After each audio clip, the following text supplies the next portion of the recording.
Hey everybody, welcome to Cut Transform Glue. There's no better way to start a year than with a proper greeblie hunting session, especially with such an old electronic like this Epson LX810, which according to Google is a dot matrix printer. What a cool name for a device. And the shapes I found inside it also very interesting, but I'm kinda getting ahead of myself right here as always. Now, the first thing that I do when I begin a teardown is to look for ways to get inside of the thing, like looking for tabs or screws that might keep everything together. This unit though had no obvious screws, not sure if by design or if someone had already been there, because there were some maintenance stamps on it. And with no obvious screws under it, I had to start poking around the machine and using some force and checking if anything moved. Eventually, I managed to remove the right pieces and get inside of it. And it looked very promising. I mean, I knew a dot matrix printer was simpler than later regular laser or jet printers. There was a ton of plastic, which is always what I'm hoping for.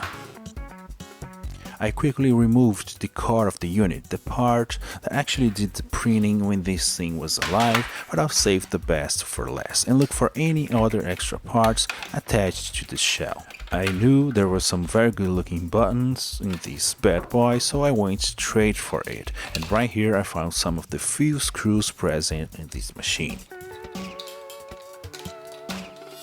The buttons were very good, not delicate as the newer stuff, but bulky and sturdy.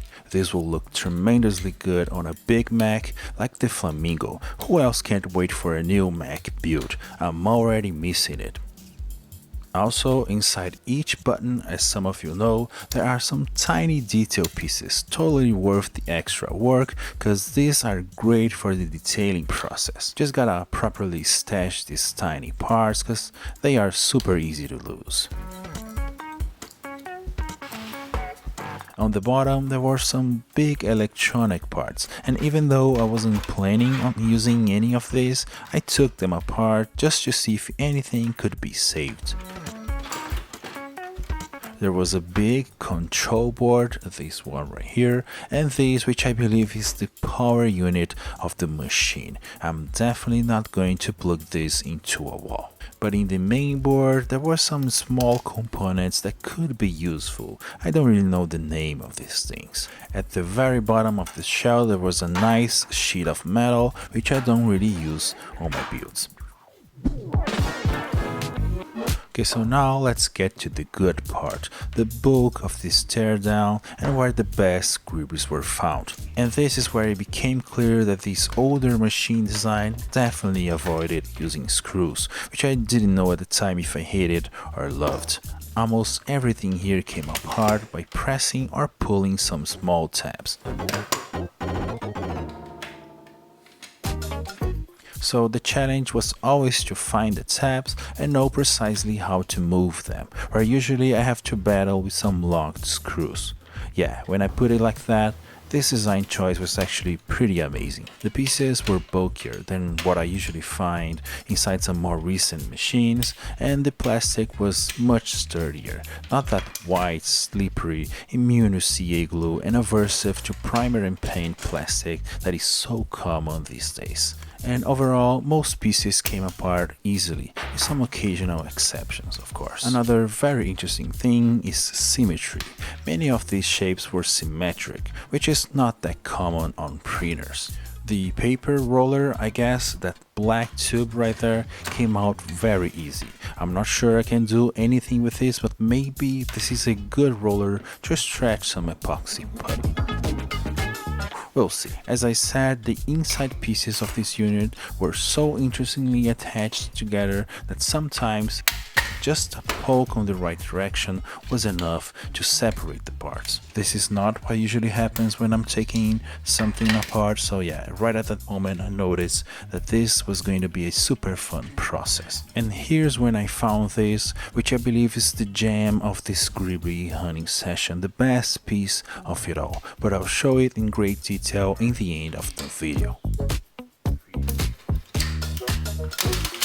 A couple of thin layers of plastic and metal, not really that useful. Some more tabs to be pressed and a square metal bar. I have no use for this right now, but I'm saving it. Maybe it can be like a sturdy frame for a big spaceship in the future.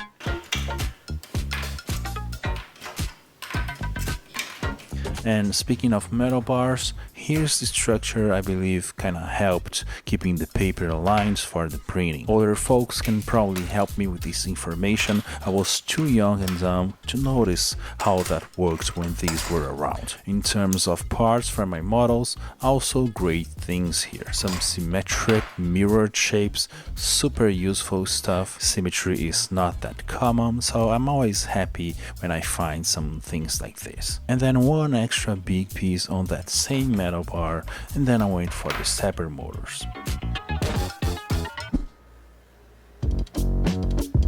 I released this metal piece on the top of a gear. It was good looking on itself, but under the gear there was a cute tiny little bearing. And I'm weird, I love bearings. And weirdly enough, but keeping with the theme, this stepper motor was not screwed in place, being held by just a couple of metal tabs. As I'm not planning on putting this stepper motor in use, I decided to try to take it apart. At first, I tried prying the metal shell apart to no success. The thing was built with some thick metal.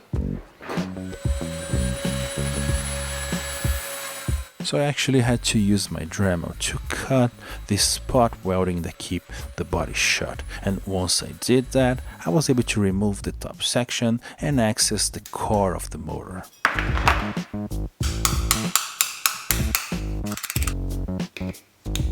Now of course this is not the first stepper motor I took apart, so I kinda knew what to expect from it, but this had some bigger shapes. Bigger than what I found before, so I was very happy about it. Now unfortunately these pieces with the copper around were super fragile and they kinda broke on me. The plastic is so fragile, as you can see, so yeah, I'm not saving those.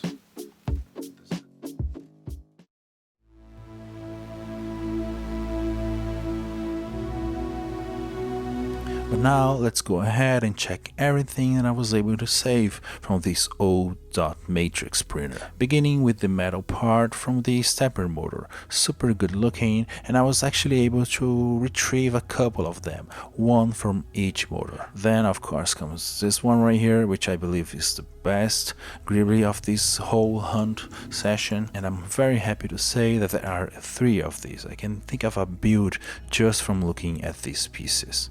And to each of them there's a matching piece. This one right here, which is also very good looking, super useful for a future project. I don't really work with metal, but this one is so good looking that I have to save it. And this big piece right here is made from a good plastic, also very good for a build. There's of course these ones right here, the ones that are symmetric, super good looking. I can also think of a build just by looking at it. Some other extra matching mirrored pieces, always happy to find these. And this right here, which is also like a gem from this session. Look at this, a tiny little piece full of small details. I was able to save one of the coil pieces. This one didn't break on me. And this right here, I believe, is the print head. Kinda complex, kinda weird looking, but I'll save it. Of course, the buttons, I love this and save everything that I can when it comes to buttons. And these things right here, these are just incredible pieces of metal. I was able to find a bunch of these inside of the print head, and these will be awesome as kind of antennas for some Macs. Flexible stuff and resistant. This one kind of looks like a tape from a film recorder. So yeah, a ton of stuff that will be very useful on future projects. So yeah, let me know in the comments if you liked this greeblie hunting session and if you want more of this. Of course, a special thanks to all of my patrons that keep the lights on right here in my shop. And here's to a great 2025 full of good looking greeblies and some cool projects. Thanks for watching.